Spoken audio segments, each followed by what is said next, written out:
Et puis, on a convié le consultant du jour, Olivier Hérisson. Bonjour. Bonjour. Expert de la cybersécurité avec une spécialisation sur la résilience et la compréhension des menaces cyber pour le cabinet OnePoint. Bienvenue à tous les trois. Je voulais qu'on commence donc ensemble, Olivier, juste pour avoir un état des lieux de la menace cyber.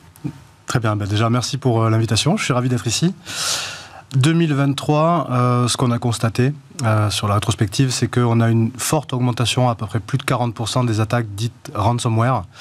On voit que ces attaques en fait ont été dévastatrices un petit peu partout dans le monde et que les attaques ont rapporté un peu plus d'1,1 milliard d'euros aux auteurs de ces ransomware parce que les victimes ont très souvent payé la rançon. Donc ça, c'est au niveau mondial, donc beaucoup d'augmentation de ransomware. Au niveau de la France, on voit aussi que le secteur public a été très touché. Justement, l'ANSSI a expliqué qu'on était sur une moyenne d'à peu près 10 attaques par mois sur les collectivités territoriales. Ensuite, en 2023, on voit aussi... Ça comprend les hôpitaux aussi? Ça comprend les hôpitaux, les mairies, bien sûr. Et on voit aussi, forcément, le mot était sur toutes les lèvres en 2023, c'est l'intelligence artificielle. Et on commence à voir justement les premières attaques, les premières manipulations de l'IA à des fins malveillantes. Donc voilà, en résumé pour 2023. C'est un magnifique paysage. Oui, exactement. Plein de défis. Et donc il y en a de plus en plus qui tombent dans la... se protéger contre ces deepfakes? Parce que là, aujourd'hui, on peut faire le tour des systèmes de sécurité, de cybersécurité. Il n'y a rien là-dessus pour l'instant. Hein. Non. Vas-y. Bonne question, ça va pas être évident. Moi je pense que l'IA, là on a ouvert la boîte de Pandore et très rapidement il va falloir qu'on soit en capacité de développer notre propre esprit critique en fait.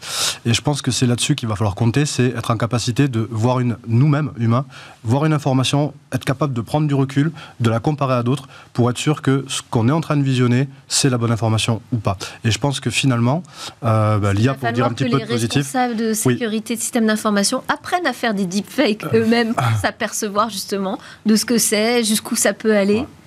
On va essayer de terminer par une note apaisante, je sais pas. Je vais essayer.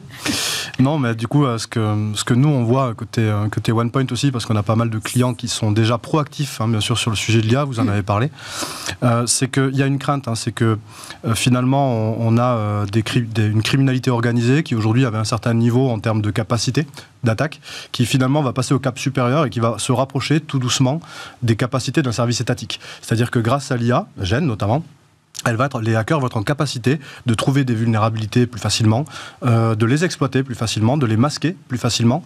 Et du coup, on ouvre tout doucement la porte à des intrusions plus furtives, à du vol de données de manière massive, parce que justement, tu l'as très bien dit, on pourra exploiter enfin ces data quand on en vole des dizaines et des dizaines de gigas. Donc, les banques sont déjà, de manière proactive, donc les banques sont dessus et commence déjà à travailler sur des scénarios pour anticiper, donc ça c'est très bien. Et puis le deuxième sujet va être la souveraineté aussi des IA qu'on va déposer dans ces systèmes. Il y a un vrai questionnement par rapport à ça et les banques devront avoir de la résilience, participer à la résilience et avoir une stratégie. Il y a Dora qui arrive notamment, une stratégie pour être en capacité de garantir en fait les fondamentaux de la liberté en fait des données des gens et des clients au niveau bancaire. Voilà. Merci beaucoup Olivier Hérisson, expert en cybersécurité chez OnePoint.